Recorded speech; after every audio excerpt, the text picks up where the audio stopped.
Fala aí galera, aqui é o Thiago Oliveira e sejam bem-vindos ao primeiro vídeo do canal Vocabulário Geek. A tentativa da Warner Bros. De construir um universo coeso com os heróis da DC Comics falhou, e infelizmente, mesmo com alguns bons e medianos filmes sendo lançados mais recentemente, o estrago já estava feito e eles não conseguiram emplacar seus maiores heróis, e o grupo que deveria bater de frente com os Vingadores da Marvel infelizmente se tornou um filme, digamos, esquecível. E é surreal se parar pra pensar, porque um universo tão rico e incrível com diversos personagens que são ícones da cultura pop serem tão mal trabalhados e mal representados nos filmes é uma grande decepção pros fãs. Principalmente quando se olha pros filmes e conquistas feitas pela concorrência. O que não me leva a mal, não me leva a mal. Eu não sou fanboy da Marvel ou da DC. Eu amo e quero que as duas empresas façam filmes incríveis. Meus heróis favoritos mesmo são o Batman e o Homem-Aranha empatados, e a minha equipe favorita dos quadrinhos é a Liga da Justiça, aí vem os X-Men, aí o Quarteto Fantástico, para só depois vir os Vingadores. Mas, whatever. O que eu quero dizer é que a Warner foi apressada na criação do seu universo e infelizmente seus filmes mais pareciam uma resposta aos filmes da Marvel que ideias bem pensadas para criar um universo coeso, sabe? Filmes como Shazam e Mulher Maravilha e até o Aquaman também, que eu vou falar dele mais pra frente, mas eu acho que o filme do Atlante é um bom entretenimento, apesar das minhas implicâncias com o filme. E essas obras sim parecem filmes bem pensados e planejados, feitos realmente com o coração, sabe? Com uma equipe criativa que realmente entende os personagens e o universo que estão abordando. E pessoal, eu não quero parecer que esqueci do Coringa, ou porque eu não vou falar dele mais pra frente, mas eu não menciono ele por aqui porque ele não faz parte desse universo cinematográfico compartilhado, ou pelo menos eles não confirmaram que ele faz parte do universo ainda, então, sem falar sobre o Coringa hoje, beleza? Beleza. Então, se você procura um vídeo que fala dos pontos negativos dos filmes da DC, não é o que você vai encontrar aqui. Eu vou sim mencionar alguns pontos específicos pro vídeo, mas eu não irei fazer uma análise do universo como todo, até porque tem muito vídeo na internet falando sobre isso, então só é procurar. O que eu venho propor pra vocês, como vocês devem ter percebido pelo título do vídeo, eu venho propor pra vocês a minha versão do universo compartilhado DC. E apesar do quão arrogante isso pareça, eu acho que eu posso trazer algumas coisas interessantes, umas ideias bem legais pra mesa, então vamos lá.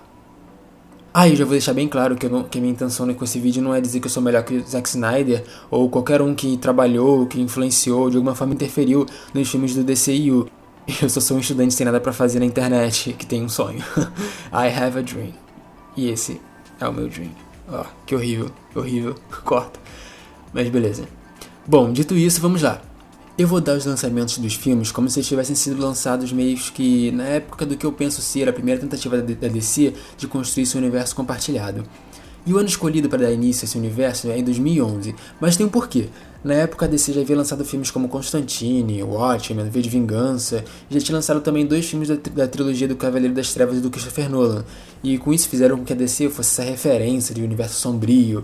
E isso funciona na maior parte dos casos, mas com o ápice da Marvel em 2011, com o Thor e o Capitão América, e há um ano do lançamento dos filmes dos Vingadores, isso fez com que a DC olhasse e tentasse replicar a fórmula similar à da Marvel no filme da Lanterna Verde, e, bom, dá pra ver que isso não deu tão certo, né?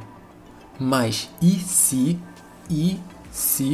eles planejassem de uma forma diferente? Se eles fizessem o dever de casa, olhassem pro mercado e tomassem todo o cuidado possível para criar um universo coeso, que também fosse original e independente, que também brincasse com as questões de gênero cinematográficos, além de tocar em filosofias e questões sociais relevantes. Parece promissor, né? Mas é fácil falar coisas vagas, então vamos lá. O ano é 2011 e o primeiro lançamento, na minha opinião, seria nada mais nada menos que...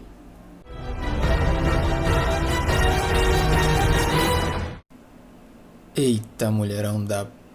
E eu não mudaria nada, porque o filme é perfeito. Você já se perguntou por que esse é o melhor filme do DCU? É porque eles simplesmente acertaram na personagem. A Mulher Maravilha é exatamente aquilo que vocês viram. Ela é uma fera implacável, ninguém a para. Muitas pessoas pensam que a Mulher Maravilha é simplesmente uma versão feminina do Superman, mas ela não é. Às vezes, dependendo do roteirista, sim, tem horas que escrevem ela como invulnerável e outras que ela pode ser ferida por uma bala. Mas a questão é, ela tá longe de ser o escoteiro de aço. Ela sempre defende os pobres e necessitados e não poupa meios para isso, porque ao contrário do Superman, mesmo que a Lois Lane esteja contra seu posicionamento, ele sempre a ouviria, e enquanto isso, Diana simplesmente passaria por cima, iria direto para o seu objetivo. E se ela precisar matar o inimigo, ela não vai hesitar em fazer isso. E o filme capta exatamente isso. Poxa, aquela cena da Terra de Ninguém é uma obra de arte, eu mesmo me arrepio toda vez que ela passa. E, sinceramente, não tem muito o que mudar no filme, talvez no máximo a batalha final, mas tirando isso o filme é conciso, divertido no ponto certo, e conta uma ótima história. Poxa, a Diana matando um homem que é a personificação do mal e mesmo assim a guerra não acabando, porque não tem homem mau a culpar pelos atos da humanidade, nós, não somos naturalmente bons ou maus e sim algo mais profundo e complexo que isso. Poxa, é uma mensagem muito poderosa, muito forte pra se passar. E a Diana em estado de choque, paralisada, se perguntando do porquê estar lutando, se somos realmente dignos da ajuda dela. Cara, isso é incrível. Talvez rápido demais. Durante o filme todo nós vemos a Diana forte com suas crenças e quando ela descobre que mentiras foram contadas pra ela e que a humanidade não é tão pura como ela imaginou, ela fica abalada. Isso é bom, mas em instantes ela assimila tudo e retorna com a sua força e fé em nós, mas agora sabendo e aceitando que a gente não é assim tão perfeito, mas que ela decidiu ser um exemplo e lutar por isso, porque ela luta pelo amor. Coisa questionável nos quadrinhos, a luta pela verdade e pela justiça, não pelo amor necessariamente, mas tudo bem, a mensagem do filme, isso é interessante, foi legal de ver. Beleza. E pessoal, o filme definitivamente não precisava de uma batalha grandiosa no final. Terminar com apenas ela aceitando como a humanidade é e decidindo ajudar mesmo assim, e sendo exemplo, seria muito mais impactante e inspirador de ver. Fora que ela também não enfrentaria seu maior inimigo, que é literalmente um deus, no seu primeiro filme. E do nada, a guerra acaba porque ela matou a personificação do mal, o que não vai com a mensagem que o filme está tentando passar desde o início, mas tudo bem. Mas o Ares podia estar lá, a presença dele não é um problema no filme. A luta desnecessária que vai contra a proposta do filme sim é um problema. Ele poderia usar esse momento de fraqueza da Diana para tentar fazer a cabeça dela com um diálogo bastante real e convincente, tipo como fazia sentido a motivação e o discurso pregado pelo Killmonger do Pantera Negra. E não só isso, poderia mostrar o Ares como um orquestrador tentando ficar mais forte com a guerra, ou mostrar a Diana que Zeus e os outros deuses não são assim tão bonzinhos como ela pensa, como eles realmente não são na cultura grega. De qualquer forma, o Ares não enfrentaria a Diana em uma grande batalha em CGI. Poderiam dar um outro final, um mais focado no tema central do filme, um com a Doutora Veneno e como ela também é uma vítima da guerra e está apenas tentando sobreviver. Em um mundo que é bastante hostil, principalmente com as mulheres, e mais principalmente ainda durante a guerra. De forma que o Ares seja uma espécie de Thanos da Mulher Maravilha, um vilão bem trabalhado e construído para um terceiro ou quarto capítulo da saga da princesa. E voltando à escolha da Mulher Maravilha como o primeiro filme deste universo, é porque sempre ficou na minha cabeça desde quando eu assisti o filme pela primeira vez, qual seria o impacto da Mulher Maravilha se ele tivesse sido lançado uns 7, 9, até mesmo 10 anos atrás. E assim, arrebentando a porta, eu acho que a Mulher Maravilha se encaixaria perfeitamente com o primeiro lançamento da DC, que nos leva ao segundo lançamento. Cocoricó. Ela é tão boa quanto a Mulher Maravilha. Pronto, falei. A minha segunda escolha com lançamento para 2012 seria Gaviões, um filme focado na história de amor entre a nossa adorada Mulher Gavião e o Gavião Negro. Eu sei, porque esse filme é uma escolha estranha, verdade, mas será que é mesmo? Eu pensei bastante para a escolha desse filme e onde ele ficaria e se eu realmente colocaria nessa lista. Mas, você gostando ou não, romance é um gênero que leva multidões pro cinema, e agora mistura o gênero de super-heróis, no qual temos uma trágica história envolvendo esses dois personagens, que é basicamente Shakespeare, e coloca o filme em 2012, que foi o maior boom dos filmes de super-heróis. E agora, você tem um filme de sucesso. Pessoal, desculpa aí, não sei se dá pra vocês escutarem barulho externo, mas meus vizinhos aqui estão fazendo muito barulho e não dá pra controlar os vizinhos, né? Eu falei controlar, eu acho que falei muito rápido. Eu falo muito rápido, vou deixar isso bem claro pra vocês, eu falo muito rápido, eu tenho que melhorar isso, as pessoas já me disseram que eu falo rápido demais, eu sei que eu falo rápido demais porque eu acabo me engasgando, e eu tô falando rápido agora, eu sei, desculpe. Ok, eu acabo me embralhando nas palavras que eu não começo a falar rápido, por isso que tem horas que eu posso estar falando rápido demais no vídeo, e outras horas eu posso estar me embolando demais, e às vezes falando rápido, às vezes falando pausadamente demais e tal, mas é porque tentando controlar e achar um meio termo que sou socialmente aceitável. Mas, ok, tudo bem, vamos lá, voltando pro vídeo. Para quem não conhece, o resumo ou o conceito da história do casal começou no Egito Antigo, quando o casal formado pelo príncipe Quéopsis e a princesa Shayera forjaram cintos antigravitacionais, uma adaga e uma manopla a partir do metal batizado como metal enésio, de uma nave espacial do planeta Tarnagar que caiu na Terra.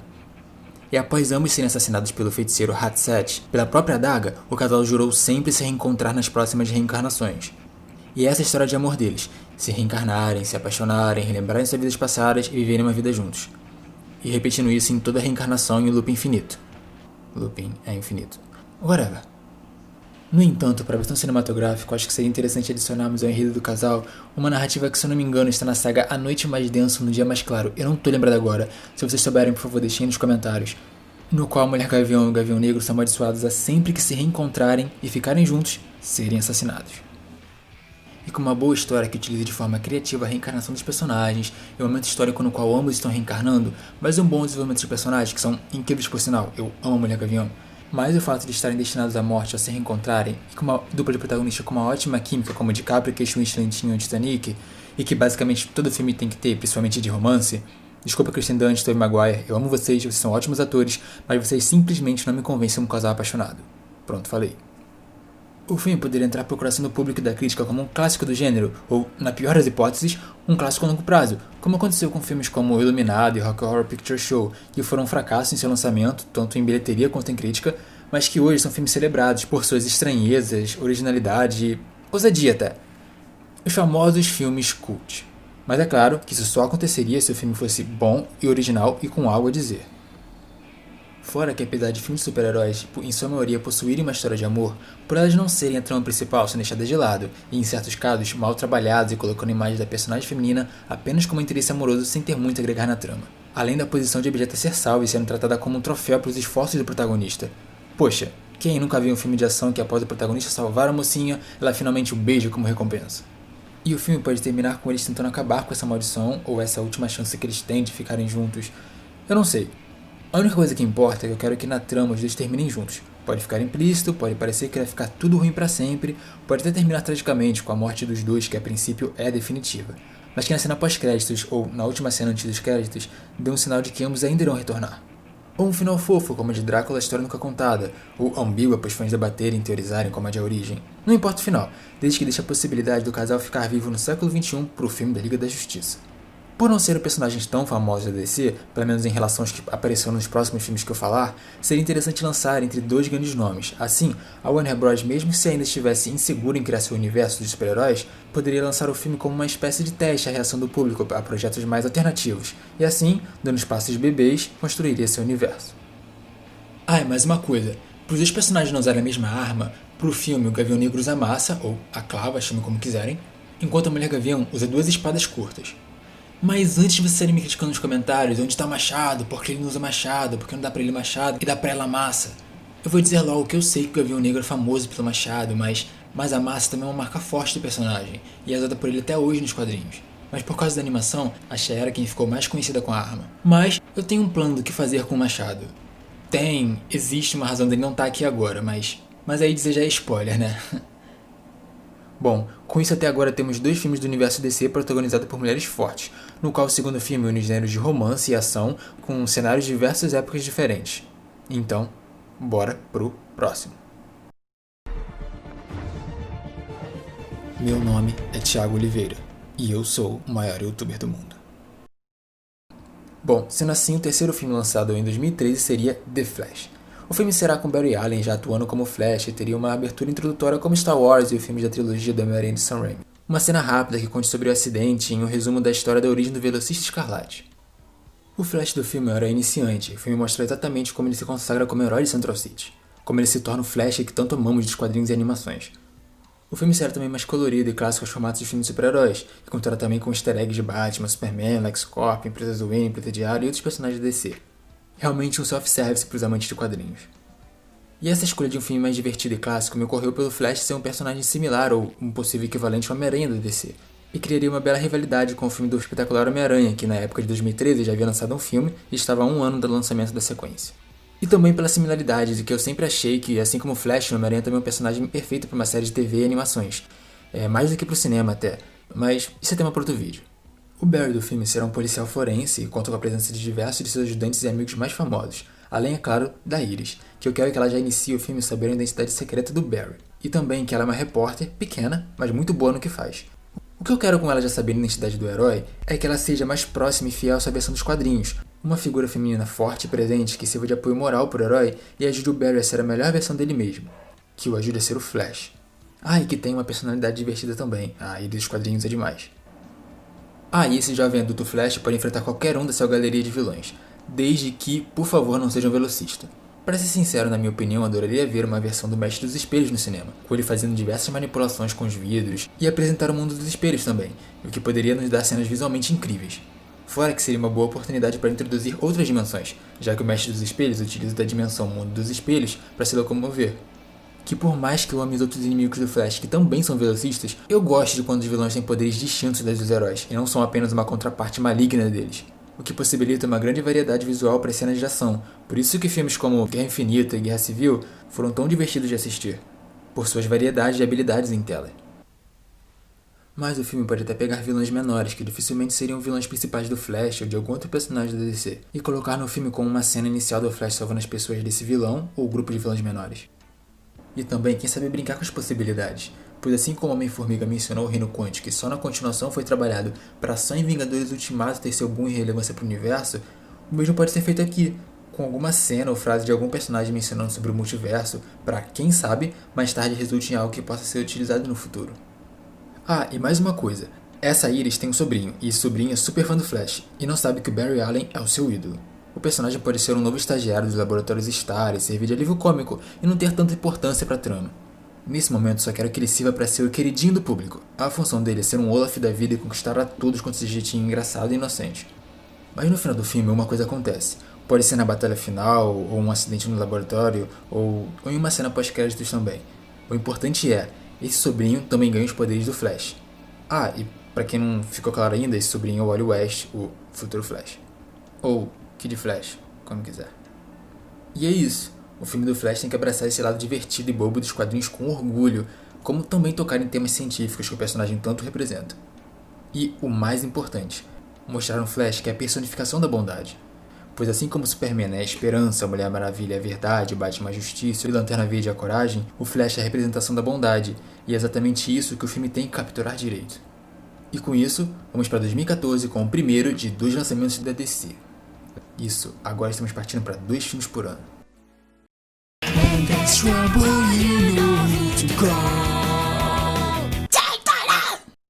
Logo no início do filme, a história estabeleceria Victor Stone como estereótipo do atleta adolescente, popular, egoísta, rebelde, porém bem inteligente, mas que tem uma péssima relação com o pai. E sem perder tempo, criar acidentes que deixariam entre a vida e a morte, durante uma partida de futebol americano ou talvez no laboratório Star quando for confrontar seu pai ausente por ter perdido o jogo.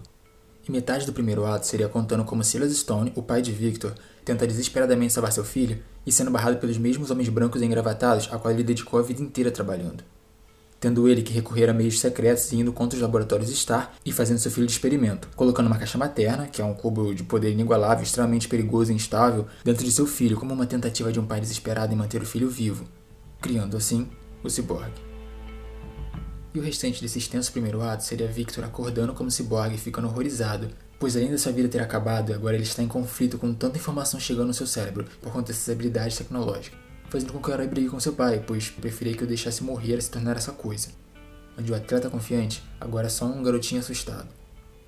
Ele poderia ter uma namorada que, surpreendentemente, não terminaria com ele, já que filmes onde o protagonista passa por uma transformação física bem grande geralmente fazem que o interesse amoroso do início do filme termine com o personagem. Mas ao contrário disso, poderíamos assistir Victor afastando a namorada e ela tentando se mostrar como um ombro amigo para quando ele precisar. O cerne do filme seria sobre paternidade, o questionamento de Victor sobre sua humanidade e tentando encontrar seu lugar no mundo, já que ele agora é muito mais máquina que homem. Algo que é visto nos quadrinhos e é uma característica forte do personagem, porque eu lembro dele já ter recusado alguma atualização que o tornaria mais forte porque isso retiraria seu único pulmão, o que o tornaria ainda menos humano. E eu também pensei em uma cena que é ao final do primeiro ato, com o Victor salvando um jovem que ele sabia que era inocente de um policial hostil do seu bairro. Victor poderia conhecer também um personagem cadeirante que faz fisioterapia para voltar a andar e os dois acabassem se tornando grandes amigos. O que sim, seria óbvio, mas um ótimo contraponto a Victor, pois ele consegue fazer coisas que ninguém mais consegue, enquanto seu amigo quer apenas ter o movimento das pernas. Onde mais ao final o amigo pode receber a notícia definitiva de que nunca poderá andar, o que poderia gerar um bom conflito em relação ao posicionamento do Cyborg. Sinceramente, não pensei em um vilão pro filme. Pra falar a verdade, eu até preferi que não tivesse, sabe? Algo tipo na natureza selvagem, ou até o mais recente, a história de um casamento, onde não tem um lado errado. Ou como em Dunkirk, que não tem um inimigo que você pode apontar o dedo e falar ah, esse é o cara mau, se ele morrer tudo termina. Seria uma quebra interessante nesses filmes de super-heróis que tem uma grande batalha no final. O que, pensando agora, volta no que eu falei da Mulher Maravilha, ter essa oportunidade no final, mas ela derrota o vilão e do nada os soldados param de tirar e a guerra acaba. Ah, isso não significa que o filme não teria cena de ação. Teria sim, porém seriam mais criativas e com significado social por trás. Ele enfrentaria bandidos e poderia até se tornar um símbolo de revolução, protegendo todos, enfrentando desde criminosos a policiais que podem não ser corruptos, mas são racistas ou tratam as pessoas como lixo em suas abordagens policiais. Algo que é bem comum na nossa realidade e bastante noticiado nos Estados Unidos, tornando assim o filme mais relevante. O que meio que realça o fato do que eu falei de o filme não ter vilão, pois não se acaba com preconceito derrotando um cara ou uma organização. De forma que ao final nós tenhamos um herói complexo, quebrado, física e principalmente emocionalmente, mas que assume esse lugar de representante e defensor das minorias, de forma a encontrar no pesadelo que a sua vida se tornou um significado e importância, fazendo-o ter esperança de um futuro melhor, tanto para ele quanto para seu povo. E é por isso que eu acho que o filme do Cyborg tem tudo para ser um ótimo filme, porque esse embate psicológico do personagem, que tinha a vida perfeita, mas que perdeu tudo e se sente mais máquina que homem, isso, fora a relação dele com o pai, é um material muito bom para trabalhar. E agora misture o fato dele ser um jovem negro superpoderoso em uma sociedade racista, onde figuras de autoridades brancas saem impunes de atrocidades cometidas contra pessoas que são silenciadas todos os dias.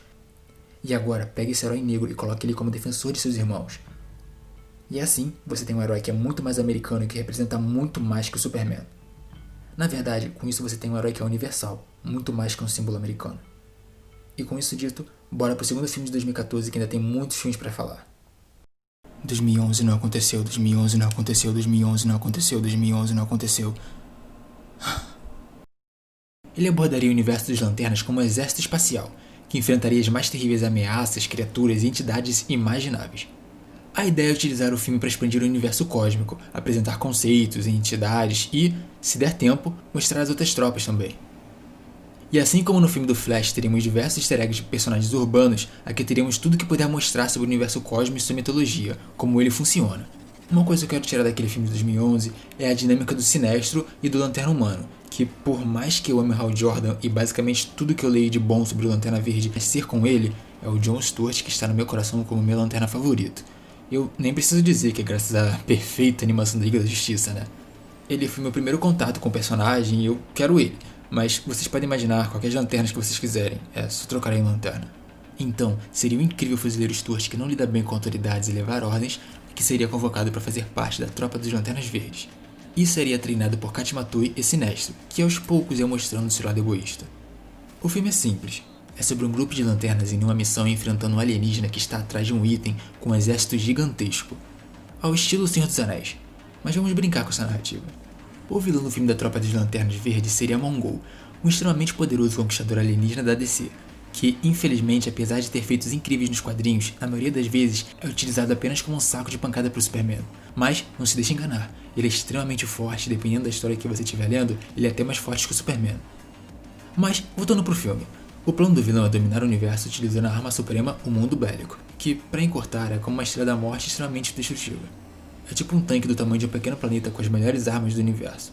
Porém, uma peça de extrema importância estava em posse do Caçador de Marte. Essa chave que o marciano escondia foi o motivo da destruição do seu planeta, pois, ao negar a entregá-la a Mongul, o inimigo usou seu exército para atacar e destruir o planeta do marciano, pois Mongul precisava da chave para usar o mundo bélico. E, quem sabe, esse exército de Mongul não são parademônios de Apocalipse cedidos por Darkseid. Sei lá, é só uma ideia para uma conexão futura. Com isso, a história do filme seria uma aventura por todo o universo com as Lanternas Verdes protegendo o Caçador de Marte e tentando impedir que Mongul coloque as mãos na chave e assim dê continuidade ao seu plano de destruição do universo. Onde, ao final, em uma batalha épica, eles derrotam Mongul que vagaria destino à morte no espaço. E não destrói o mundo bélico. Ela é uma fortaleza impenetrável, difícil até para o Superman e o Supergirl juntos conseguirem entrar. Então, ela não é destruída, e sim guardada pelos Lanternas Verdes. E o filme termina com o Caçador de Marte se despedindo de seus amigos Lanternas e vindo para a Terra para ter um lugar no qual ficar e chamar de lar. Não é necessário, mas se tiver cena pós-créditos, eu pensei em uma cena do corpo inconsciente de Mongul vagando pelo espaço quase morto, mas sendo encontrado por uma nave espacial misteriosa. Então, pessoal, o intuito desse filme para o universo DC é expandir e mostrar possibilidades. Isso tudo priorizando o quão poderosa a Tropa de Lanternas Verdes é, para fazer o público pensar que se dane o Batman enfrentando um palhaço em Gotham, os Lanternas Verdes estão protegendo a droga do universo inteiro. E com isso, vamos pro primeiro lançamento de 2015.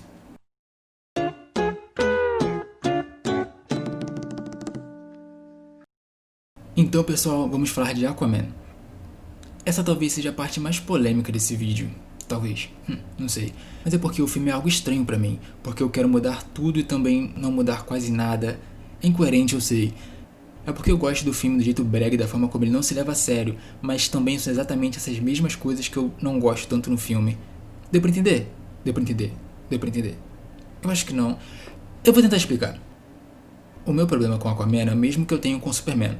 Não capturaram direito. Ele parece o Aquaman, tem o nome de Aquaman, mas não passa a sensação de Aquaman. Quando eu penso no personagem e não falo no aspecto físico, Jason Momoa é perfeito. Meu problema não é com ele, e sim com o modo que decidiram retratar o personagem. Quando eu penso no Aquaman, eu imagino um homem forte, imponente, um exemplo de um rei justo e decidido. Quando você vai falar com Aquaman, você tem que se retratar a ele como alguém da realeza. E o filme da Liga da Justiça tentou imprimir isso, mas errou na forma da entrega. Eles tentaram uma pegada mais badass, o que não funcionou, talvez porque o filme não era bom para início de conversa. Mas de qualquer forma, a imponência estava lá, mas não tinha o ar da realeza, o que faz sentido já que o personagem ainda não tinha abraçado esse seu lado. Mas o que faltava para torná-lo bom foi a personalidade, o que a meu ver parece que eles deixaram tudo por conta do Jason Momoa, o que, de novo, faz um ótimo trabalho com o que lhe foi dado. Mas o grande problema foi que apresentaram o personagem em um filme de grupo, onde metade dos membros não eram conhecidos do público. E assim, jogaram ele no filme como uma cena em Atlantis super sem conexão com o resto do filme, e ainda por cima não deram o tempo necessário para o personagem ter um bom desenvolvimento e mostrar quem ele é. E se não me engano, nenhuma função narrativa deram para ele, porque tirando a cena que ele estava os personagens da água, não lembro dele ter uma importância relevante na história. O mesmo pode ser dito para Mulher Maravilha e... Meu Deus, o Flash também. Que filme foi esse? Bom, por isso que pra mim a única cena marcante dele no filme todo foi ele sentar no laço da verdade da Mulher Maravilha, o que é uma bosta pra um personagem tão rico. Mas no filme solo eles tentaram, porém o que eles fizeram foi alterar o que eles acreditaram não ter dado certo no filme da Liga da Justiça, porque no filme solo do personagem retiraram toda essa imponência, a substituindo por um cool guy, um cara que você gostaria de ser amigo e sair pra um bar pra beber. E por isso que muitos gostaram dessa nova pegada que deram pro Aquaman. É que ele é um cara divertido e é quase difícil não gostar dele, mas ele não é o Aquaman que representa nas HQs. E é por isso que quando você assiste o filme, você sai com um grande sorriso falando que viu um bom filme da DC, porque eu saí assim também. O filme é um bom entretenimento, apenas não captura a postura do personagem, o que eu tentei defender por um bom tempo por ser um filme de origem, o personagem não estaria completo, mas mesmo assim isso não justifica alterar a essência do que ele é. Porque esse Aquaman me lembrou muito o que fizeram com ele na série animada do Batman Os Bravos e Destemidos, com uma mão cômica bem pesada no personagem. Mas eu não quero parecer chato, então o que eu pensei pro filme seria similar ao que tivemos, com algumas alterações. A primeira seria dar mais imponência pro personagem fora das cenas de ação, com ele tomando pequenas atitudes durante o filme que você conseguisse enxergar que ele poderia em um futuro se tornar um grande líder e rei. Porque o líder justo e sábio que todos gostaríamos de ter está lá embaixo de todo aquele músculo, só precisa ser esculpido. Já o meu segundo problema com o filme do Aquaman é o roteiro fraco. O filme se apoia demais na direção dinâmica de James Wan e seus atores que trazem o carisma para os personagens, mas se alguma pequena mudança pudesse ser feita para melhorar o filme, seria no vilão. O Mestre dos Oceanos tem uma ótima motivação. Toda essa inveja do irmão que pode chegar a qualquer momento e tomar seu trono, algo que ele literalmente passou a vida inteira treinando para conseguir, e principalmente a questão da poluição dos mares. Tudo isso é material muito bom, algo que uma simples mudança, que através de um discurso bem escrito, poderia dar mais uma camada manipuladora e verdadeira para o personagem. Por exemplo, podiam fazer ele convencer os outros reinos a se unirem a ele para a guerra contra o mundo da superfície com um belo discurso de anos de poluição e sofrimentos aplicados a eles, de forma tão bem empregada que até a gente como audiência poderia cair e acreditar no lado do inimigo. Tá, mas aí você fala, mas Thiago, se a gente estiver no lado do vilão, como poderemos torcer pro herói? Simples, faça ele um manipulador sádico que usa de um belo discurso, mas que, se contestado, aniquilaria qualquer um em seu caminho. O mundo tá cheio de gente que fala bonito e vem um discurso empoderador sobre paz e igualdade, mas que é um verdadeiro monstro e pensa apenas em si e em estar no poder. Faça o Mestre dos Oceanos ser emocionalmente instável, como ele meio que é no filme, porém no filme dá a impressão de que ele mais parece um rei mimado do que verdadeiramente cruel. E eu até gostei do vilão do filme, só não acho que ele é tão ameaçador quanto deveria ser, e que uma via autoritária e manipuladora mais forte, um líder instável ao ponto de não sabermos qual será seu próximo passo, se alguém disser não a ele, pode levar o personagem a outro nível para a galeria de vilões da DC. Depois de tudo isso, eu digo que eu realmente gostei do filme. Eu entendo que uma adaptação e escolhas devem ser feitas, mas mesmo com essa abordagem da interpretação que deram a Arthur, ainda acho que é possível que ele encontre sua imponência e realeza nos próximos filmes. E mesmo com uma geografia bagunçada e com diversas facilitações narrativas, Aquaman se encontra em um lugar levemente similar ao de Mulher Maravilha nessa lista. Seria basicamente o mesmo filme com pequenas alterações. Eu realmente espero que tenha conseguido transmitir bem a minha opinião em relação a esse filme. Ele é meio que meu guilty pleasure. Não o meu guilty pleasure, porque eu tenho uma tara por filme ruim, e tem muito filme ruim por aí, então vocês devem imaginar que a minha lista é grande. Mas eu acho o filme legal, apesar das minhas ressalvas com ele. Então, com isso dito, bora pro próximo filme de 2015. Batman Lego filme é melhor que Cavaleiro das Trevas. Primeiro, a escolha do filme do Batman mais pro final seria que ele, junto do Superman, seriam os filmes que o público estariam mais aguardando para ver nesse universo compartilhado. E eu gosto de deixar melhor pro final. E segundo, e mais importante, é que com o fim da trilogia do Nolan em 2012, esses anos sem o personagem serviriam de respiro pro público e acabou de ter 3 filmes incríveis do personagem. Nesse filme do Batman, a ideia seria torná-lo humano. E quando digo isso, não me refiro a tornar o personagem vulnerável fisicamente. Pode fazer ele extremamente forte em seu ápice como Cavaleiro de Gotham. O que me refiro é trazer questionamentos e filosofias para o personagem, mostrar sua empatia com as pessoas. O Batman usa o medo para enfrentar os criminosos, mas isso é só um lado da moeda. Sim, é o que ele mais mostra e representa, mas não é tudo o que ele é. Ele tem carinho pelos seus companheiros e ele se importa com a cidade e com as pessoas nela. Como ele é como Bruce Wayne. O que ele faz e fala com as vítimas que ele salva. Definitivamente ele não usa medo com elas. A única adaptação que, ao meu ver, conseguiu retratar não só o Batman, mas também Bruce Wayne perfeitamente, foi o jogo Batman The Telltale Series, que mergulha na vida de Bruce Wayne de tal forma que nenhuma outra mídia conseguiu adaptar.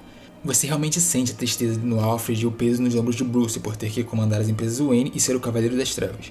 E uma cena simples, mas muito boa que ilustra isso, é quando em determinado momento no jogo, seu amigo Harvey Dent, que está no hospital precisando de um amigo para ficar do lado dele, porque ele está passando pela pior fase de sua vida, ele pede para você, Bruce Wayne, ficar, mas aí o Batman não aparece e você tem que abandonar seu amigo para salvar vidas, o que, para nós jogadores, sabemos que é a pior coisa a se fazer com Harvey, porque sabemos pelo que ele estava passando e que ele estava a uma crise de cair na loucura e se tornar o futuro inimigo do Batman, o Duas Caras. E eu quero ver isso no cinema. Um Bruce que ama seus amigos, mas que constantemente se vê na posição de abandoná-los quando mais precisam de sua ajuda. Pois ser o Batman não é bom, ser o Batman não é prazeroso, não é o que ele quer. Ser o Batman é uma necessidade. E eu quero assistir isso. Um homem bom que só conheceu tristeza, está envolto nas sombras e que não quer que ninguém se una à sua batalha, pois só ele sabe o alto preço que paga por ser o herói que Gotham precisa. E o Bruce do filme, é como eu disse, está em seu ápice como homem-morcego, cheio de cicatrizes, mas que, apesar de tantas experiências, lá no fundo ainda acredita que pode tentar fazer os mundos de Bruce e Batman coexistirem. E o Batman tem uma gama de vilões enorme que poderiam levar ao limite essa dualidade no Wayne. Mas eu acho que o Pinguim poderia ser uma escolha interessante, pois de um lado teríamos um jovem órfão que teve todos os recursos financeiros e suporte para crescer e se tornar o Batman, e do outro lado um órfão que teve o nome da sua família jogado na lama, que assim como o Batman pode iniciar a história do lado da cidade de Gotham, tentando lutar por ela, mas aos poucos, por ver que nada muda, vai se corrompendo e usando de meios ilícitos para tornar a cidade justa para todos, limpando grandes nomes da corrupção, o que o pode levar a confrontar a família Wayne por velhas atrocidades cometidas pela família de Bruce, porque possa ter sido feita a cidade de Gotham ou a família de Cobblepot. E uma doideira minha, porque tem muita coisa acontecendo nesse filme, mas eu pensei que seria interessante fazer um pequeno teaser do Coringa, de que ele existe, ou até criar uma cena de um diálogo bem escrito, onde o Batman precisa ir falar com ele na prisão. Ou não, sei lá, essa altura do vídeo eu tô muito cansado e não tô raciocinando direito. E é isso, e pra apresentar uma Gotham como um inferno na Terra, onde tudo de ruim acontece, um filme onde o principal vilão, que é o Pinguim, com filosofias e com um objetivo similar, mas que os métodos confrontos do herói, fora que no passado ambos poderiam ter sido amigos de infância, a adição de vilões menores, como o Chapeleiro Louco, um homem que graças à sua vida miserável e trágica sucumbiu à loucura, se tornando uma das mentes mais loucas da cidade de Gotham, além de ser extremamente inteligente e dono de uma habilidade hipnótica incrível, mas que entrou ao crime, que atrapalha os planos de Batman de girar o confronto do principal e maior perigo, o Pinguim, é uma ideia interessante, pois o Chapeleiro, além de ajudar no conflito físico, fazendo Batman se desdobrar para equilibrar sua vida social e de vigilante, também reforçaria o poder que Gotham tem de corromper e enlouquecer a todos, servindo para realçar a presença da cidade como uma personagem, onde temos 3 exemplos de pessoas afetadas de formas distintas pelo local, sendo o Pinguim, alguém que perdeu tudo e agora luta por vingança e equilíbrio, o Batman, alguém que perdeu o amor, mas tinha recursos e o conforto para se erguer e lutar pela justiça, e o Chapeleiro Louco, alguém que nunca teve nada e que foi sucumbido pela cidade. Podendo até o Pinguim, utilizando de um discurso a favor dos mais desfavorecidos e colocando arma nas mãos deles, ao mesmo tempo em que ataca os políticos e as famílias mais poderosas da cidade, também pode, ao mesmo tempo que vai atrás da cabeça do Chapeleiro Louco, que está atrás de confusão e morte de inocentes para brincar com ele, o Pinguim pode poupar o hipnotizador quando estiver em mãos, dando para o Chapeleiro brincar os membros das famílias e políticos que ele atacar. E, quem sabe, também apresentar Talia al Ghul como uma rica e misteriosa mulher e antiga amante de Bruce que está na cidade. Ele pode não confiar nela, pois ela já o fez mal e também por ser literalmente a filha do demônio e uma das melhores lutadores assassinas da Terra. Mas, como Bruce ainda tem essa esperança de fazer seus 2 mundos coexistirem, ele, mesmo que não confie totalmente nela, dá um voto de confiança, pois Talia, assim como ele, vive nos 2 mundos. Ela conhece os segredos de Bruce e mesmo que eles, por diversas vezes no passado, estiverem em lados opostos, ela nunca entregou sua identidade secreta a ninguém, até mesmo quando dando essa informação ela salvaria seu próprio pescoço. No qual ela faz isso com uma espécie de respeito e declaração de amor a Bruce, mostrando que ela nunca o trairia com essa informação. E ela durante o filme se mostra leal e o ajuda em momentos críticos, mas ao final, ela o trai por seus próprios objetivos ou, quem sabe, ela estava em uma missão amando do seu pai o tempo todo.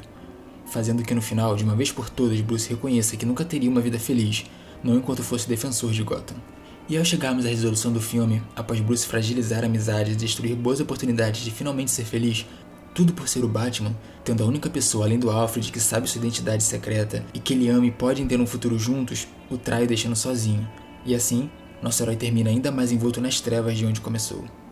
E mesmo que pareça ainda ter uma luz no fim do túnel, com Bruce vendo o que a cidade pode fazer com os jovens que passaram pelo mesmo que ele, mas não têm a mesma fortuna e sorte como os pobres pinguins chapeleiro louco, Bruce abriu uma ONG para auxiliar famílias de baixa renda e ajudar a tirar jovens das ruas, porque a identidade secreta do Batman que é o Bruce Wayne, não ao contrário, e faz todo sentido ele usar sua fortuna e imagem para tentar ajudar a cidade.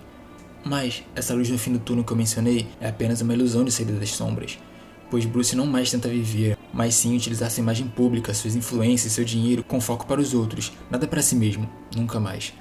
Pois agora, Bruce está sozinho. E sem mais delongas, vamos para 2016, o último ano de nossa primeira, vamos chamar, primeira era dos filmes da DC. É uma cueca vermelha? É um macacão azul? É a minha roupa no varal. Ai. E o filme da vez é o que todos esperariam, Superman. Apesar da escolha do filme do Homem de Aço de Snyder ser o primeiro filme e o pilar do universo compartilhado da DCU ser mais pelo fato do Superman ser o primeiro herói da editora e o rosto da Liga da Justiça, mesmo que eles tenham matado o personagem no filme anterior ao filme do grupo mais famoso dos quadrinhos, o que eu ainda não consigo entender o porquê, ainda mais se iam trazer ele de volta no meio do filme, mas ok. A minha escolha em deixar o filme surgir tão tarde no universo seria como uma forma de brincar com as expectativas do público, que tanto viria falar do Homem de Aço, que foi mencionado nos filmes anteriores, que serviu de inspirações para heróis como Flash e o Cyborg, por exemplo. Meio que a série da Supergirl fez antes de apresentar o Superman. Mas nesse filme, assim como no do Batman, eu gostaria de tocar na filosofia do Superman, no psicológico do personagem e mostrar quem é o homem por trás da capa. Mas antes de tudo, o filme tem que ser colorido. O filme tem que ter um alto astral e nos fazer sentir inspirados, simplesmente porque ele é o Superman. Ele é o herói que as pessoas têm que olhar pra cima e sonhar em ser. Ele é a esperança, o cara que sempre faz a coisa certa. E mesmo que tenha suas dúvidas, nunca conta ou demonstra, porque ele sabe o que ele representa. E eu quero assistir e sentir isso. Eu não quero ver um Superman emo e real que mata.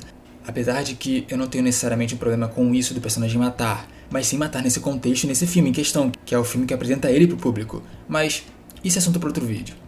Sim, quero ver ele se tornar o herói que todos nós amamos, que é sinônimo de força e altruísmo, mas eu não quero me sentir deprimido no processo. Pelo contrário, eu quero me sentir inspirado por ele. E para mostrar um Superman já estabelecido e ao mesmo tempo sua trajetória de como ele chegou até seu ápice, eu dividiria o filme em dois núcleos. O primeiro e principal núcleo sendo o Superman de Metrópolis, que todos nós conhecemos, lidando com a chegada de um Zod. Eu gosto do Zod, ele é um ótimo exemplo do que um inimigo do Superman tem que ser. Alguém que entra em confronto em diversas maneiras com o Homem de Aço, tanto em força e habilidades, como em filosofia e ligação por ambos terem vindo do mesmo planeta. Que apesar da semelhança de habilidades que eu mencionei na parte do Flash, ainda assim é divertido de ver, porque é um Superman vilão. O quão legal não é isso? Enquanto que no segundo núcleo seria abordado mais as amizades de infância e filosofias de Clark, onde vemos o Superboy se conhecendo e fugindo suas convicções, num capítulo voltado para como ele reage contra si mesmo com as pessoas à sua volta. Aproveitando a oportunidade para apresentar personagens clássicos de sua fase de Smallville, como seu melhor amigo Pete Rose e a clássica Luna Lang, que é sua grande amiga e primeira pessoa fora dos pais de Clark a saber sua identidade secreta. Nesse capítulo, veríamos as lições que o Superman aprende com seus pais, com Pete e a Lana. Ah, pessoal, e ele sem usar o uniforme, vamos deixar isso claro. Apenas o clássico jeans e blusa azul. Deixando a cena para ele colocar o uniforme de Superman clássico, com a cueca por cima da calça, na última cena do flashback dele. Ah, e nos dias atuais ele não usa a cueca por cima da calça. Apenas no final do segundo núcleo, que é o núcleo dos flashbacks, onde ele finalmente se torna o Superman. Seria mais apenas como um easter egg do uniforme clássico do herói. E essa fase, como eu disse, seriam momentos em flashback, onde tudo é caloroso e passa um sentimento quente e aconchegante, enquanto no núcleo principal, personagens famosos de Metrópolis, como a clássica e poderosíssima Lois Lane, já tendo uma relação com o Superman, mas talvez sem saber a identidade secreta dele. Eu não sei, eu não tô criando roteiro, apenas jogando as ideias. onde também temos o famoso chefe do Clark, o Barry White, e o divertido fotógrafo Billy Olsen, eles servem de contraponto com os calmos e alegres amigos e familiares de Smallville. Pois Metrópolis, apesar de rica, bonita e atraente, é agitada e bastante caótica, no qual Clark, com o surgimento de um kryptoniano que conheceu seu povo e seus pais, começa a questionar seu lugar na Terra, o que o faz ter esses flashbacks sobre seu passado e infância em Smallville. E eu sei que uma história com 2 núcleos é mais complicado e fácil de decair na qualidade por tentar abordar 2 histórias, mas como ambas as narrativas servem para encaixar as peças para montar o todo que é o Superman, eu acho que, se bem feita, essa abordagem tem bastante potencial. Claro que, se realizado por uma equipe que entende e tem um carinho pelo personagem. Porque voltando ao que eu disse quando eu estava falando do Aquaman, o Superman de Man of Steel tem os poderes do Superman, se veste como tal, mas não é o Superman. Pelo menos não o Superman com o qual eu cresci lendo e assistindo nos desenhos. E eu entendo que tem muita gente que gosta do filme, meu irmão mesmo adorava, eu não sei qual a opinião dele agora sobre o filme. De qualquer forma, eu noto uma falta na essência do que é o personagem. Lembrando, pessoal, mais uma vez, que eu não tenho nenhum problema com o Snyder como diretor em si, ou tô tentando dizer que eu sou melhor que ele, eu nunca diria isso. Eu só tenho problema com a visão dele sobre o Superman, como ele retratou o personagem nos cinemas. Eu pensei até em introduzir o Lex Luthor no filme, mas de uma maneira singela e contida, o pondo apenas como um empresário bilionário que talvez esteja querendo entrar na política e que de alguma forma ajuda o Superman a derrotar o Zod. Mas é claro que ele não faria isso por ser bonzinho, mas por seus próprios motivos. E quem sabe assim trabalhar o personagem como uma espécie de Nick Fury do mal que manipula e orquestra todos, preparando o terreno para algum plano do vilão no futuro. Ah, e nesse filme o Zod não é morto e sim preso na Zona Fantasma. E eu pensei na seguinte cena pós-créditos. Vemos um grupo de lanternas verdes chegando no local cheio de membros de suas tropas mortos flutuando no espaço. E assistimos John Stewart sussurrando algo para si mesmo. E assim, descobrimos a seguinte informação: alguém roubou o mundo bélico. E com isso, para fechar com chave de ouro essa primeira parte da saga do DCU, o segundo e último filme de 2016 não poderia ser outro, senão...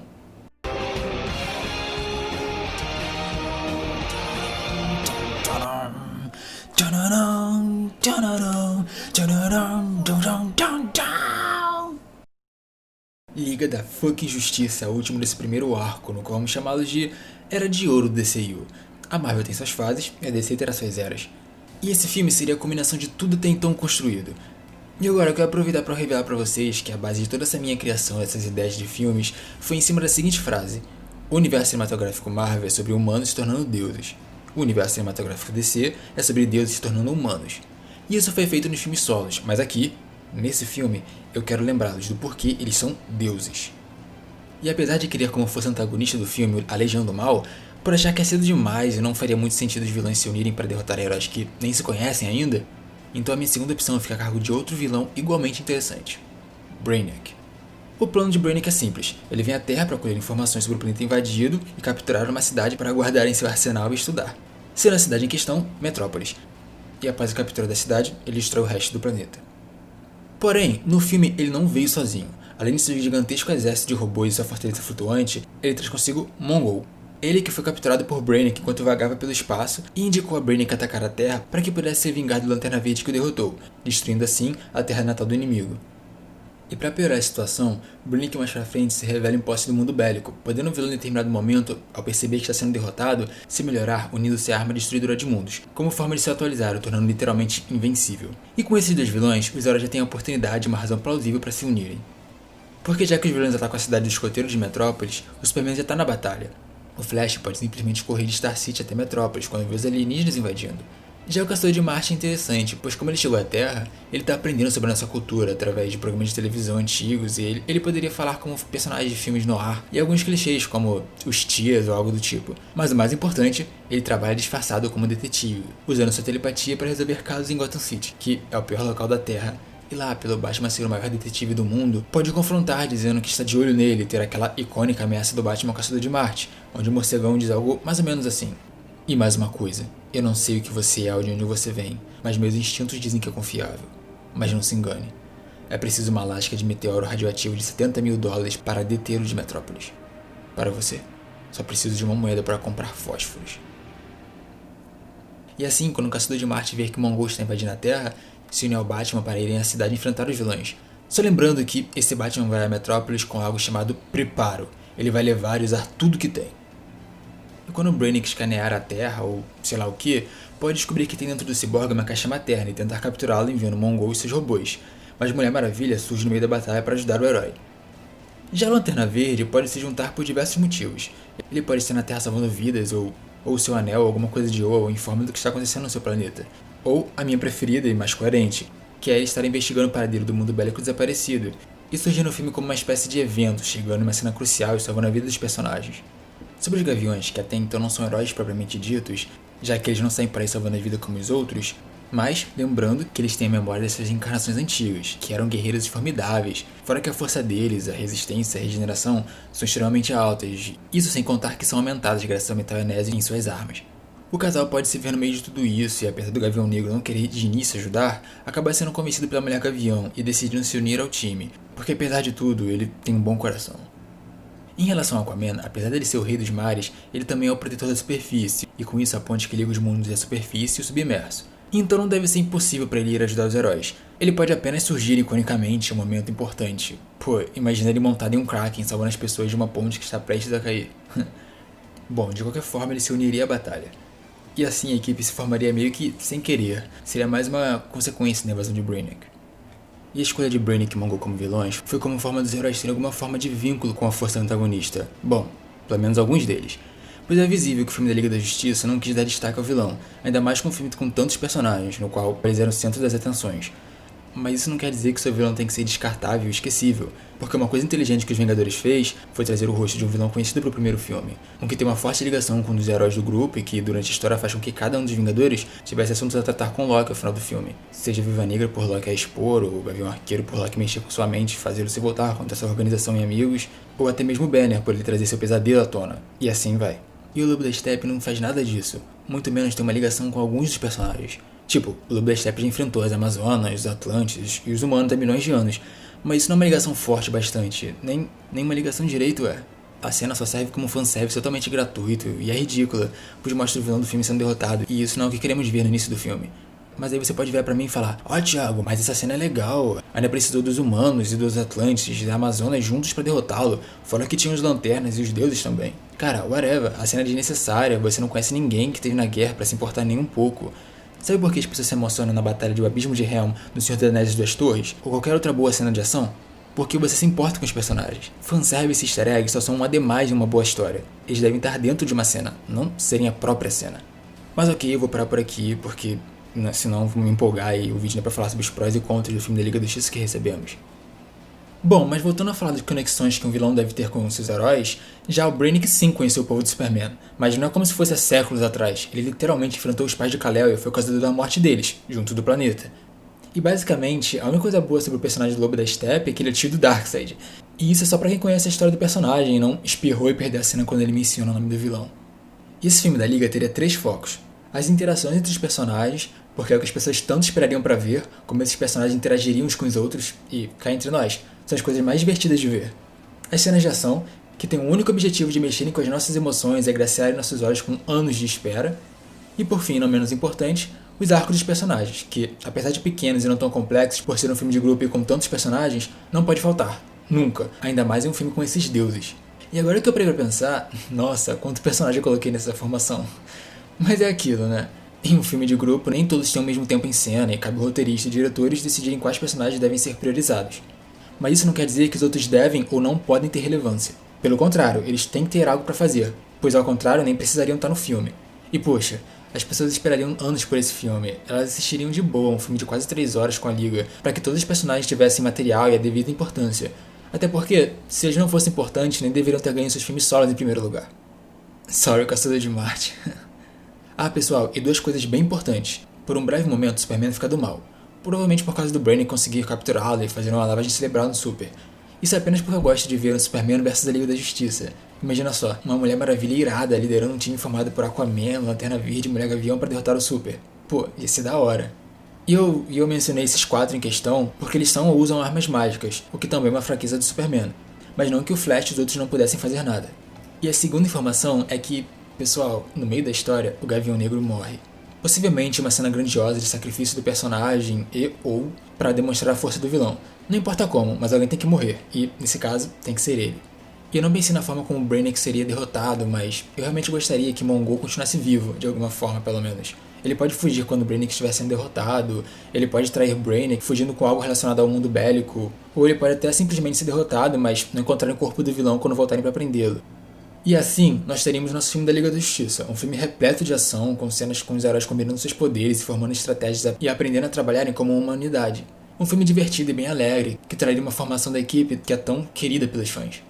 Um filme com um Batman extremamente capaz e preparado, e que não se abre e não trabalha bem em equipe, e nem quer trabalhar na verdade, tendo que ceder e aprender a confiar nesses deuses. E assim, o herói que mergulhou nas sombras e afundou, agora está, de alguma forma, reencontrando a luz, mostrando a todos a importância dele no time. Um Superman líder e alegre que faz tudo para salvar a Terra e que, por favor, não fique apenas dando socos por aí sem se preocupar com as pessoas em sua volta. Sério, Superman é um dois, se não um super-herói com as mais diversas habilidades, e é ridículo que tudo que ele faz nos filmes é socar e ocasionalmente usar a visão de calor. E por último, eu quero ver ele ser desafiado, ver ele pela primeira vez não conseguir fazer tudo sozinho e precisar de ajuda para defender a cidade. Eu quero um Flash divertido na medida certa e que traz uma certa leveza pro filme. Um herói que se inspira no Superman e que, mesmo se sentindo inferior e atrás dessas lendas e literalmente deuses, se identifica com o Cyborg e também faz uma amizade forte com a Lanterna Verde. E que, com a ajuda de algum personagem, talvez a Mulher Gavião ou a Maravilha, provavelmente a Maravilha, por ela conhecer a história do Hermes e o Flash é literalmente a personificação do deus, com ela ele aprende que é tão digno de estar ali tanto quanto os outros. E que ele se mostra um membro valioso e um herói capaz de feitos incríveis durante o filme. Com uma cena onde ele ultrapassa sua velocidade limite e mostra a todos o porquê dele ser um dos membros mais poderosos do time. Um herói capaz até de derrotar o Superman com facilidade. Eu quero ver uma Mulher Maravilha que acolhe o suporte emocional do grupo, e que sem ela eles não ficariam unidos e nem teriam a chance de vencer. Mas que ela vai muito mais além do que isso, pois ela é uma guerreira devastadora e incansável que está sempre disposta a lutar, e que é uma grande líder e capitã em campo de batalha. Mas além de dar um grande apoio à equipe, ela também recebe, pois Diana se encontra presa ao passado e sozinha, mas que se vê em volta de novos companheiros e amigos, algo que a faz se sentir bem e que dá forças para lutar. Um filme com uma Lanterna Verde divertido, forte e empoderador, como uma figura de autoridade tem que ser. Um homem que cresceu de um soldado que não gostava de seguir ordens, mas que fazia a coisa certa no final, para um herói aliado confiável, disposto a tudo por seu planeta. Uma Mulher Gavião séria que se mantém distante emocionalmente, mas dona de um grande coração puro e uma guerreira formidável, que se adapta a piores situações e que está sempre disposta a lutar por seus amigos. E quando o Gavião Negro morre, ela pega a clava de seu marido e dispara em cima do vilão com toda a sua força. E assim, em uma cena incrível de força de vontade, raiva e empoderamento, finalmente a veríamos em posse de sua arma mais famosa. Mas agora, sua massa não é apenas uma das armas mais mortais do universo capaz de matar qualquer coisa. Ela tem um significado emocional especial para ela. Ah, e eu quero que ela e a Mulher Maravilha tenham uma relação similar à da animação, onde ambas se alfinetam e são extremamente diferentes, mas que são experientes e se tornam grandes amigas e parceiras de luta. Sendo Diana, que perdeu o grande amor de sua vida anos atrás, apoiando a Mulher Gavião e lutando lado a lado dela como irmãs. Pois assim como Shaera não tem muitas amigas, ela descobre uma nova relação com a Mulher Maravilha. Enquanto Diana vê na Mulher Gavião suas irmãs de Temícera e, mais especificamente, vê traços de sua mentora Antíope nela. Um caçador de Marte sábio, bondoso e pacifista, mas que fará qualquer coisa para proteger sua nova terra, enquanto luta internamente contra sua própria sede de vingança do homem que matou sua família. Quero ver um ciborgue que descobre ser dono de um potencial de ser um herói a nível de força e importância do Superman, e que se vê dividindo sua dor com outros membros do time. Possivelmente com Batman, porque gostaria de ver um ótimo diálogo e dinâmica entre os dois, e o que um poderia trazer de melhor no outro. Porque apesar do arco do Victor no próprio filme, o personagem ainda se sentiria um monstro, enquanto Batman escolhe ser um. Fora que dentre tantas pessoas com superpoderes, Bruce poderia usar esse lado humano para se conectar com Victor, que se sente tão pouco como uma pessoa, podendo Batman relembrar desses momentos quando treinava o Robin.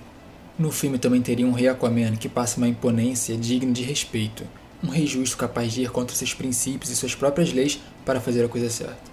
E finalmente, um Gavião Negro capaz de mostrar a luz no fim do túnel aos seus companheiros e que se vê disposto a sacrificar-se pelos membros de seu grupo e pelo bem da humanidade, sacrificando seu tão desejado final feliz com o amor de sua vida para que ela possa viver e se reerguer, provando-se para todos um verdadeiro herói. E é isso, galera. Essa seria a minha ideia de criação do universo estendido DC, com filmes abordando sobre temas sociais importantes e outros tocando um pouco em temas e conceitos para serem explorados nas continuações e outros filmes que surgiriam em uma segunda era, a Era de Prata dos Heróis. Onde tivemos filmes, por exemplo, como o Flash, que pode trabalhar os multiversos, Lanterna Verde, o espaço e o cosmos, a Mulher Gavião, a história e a ancestralidade, Batman, a sanidade e a natureza, e divisão de classes também, Cyborg sobre a força de vontade, superação e as ruas, e luta dos esquecidos pela sociedade, Mulher Maravilha, sua mitologia e empoderamento, e o Superman, a filosofia e a moral da sociedade, do que nos faz ser humano. E pessoal, eu quero muito saber o que vocês acharam. O que vocês gostaram, o que vocês não gostaram, o que vocês mudariam, quais seriam suas ideias. Deixem aí nos comentários que vai ser bem legal de ver. E é isso, galera. Se gostaram do vídeo, deixem um like, se inscrevam e ativem o sininho para não perderem mais conteúdos. Eu pretendo trazer coisas em breve, então fiquem espertos. Se vocês também quiserem que eu traga a continuação desse vídeo, uma Era de Prata, só deixarem nos comentários que eu me empenharei em fazer, até porque foi bastante divertido e trabalhoso fazer esse vídeo, mas foi bem prazeroso no final. Então, é isso, galera. Abraço, fiquem na paz e tchau.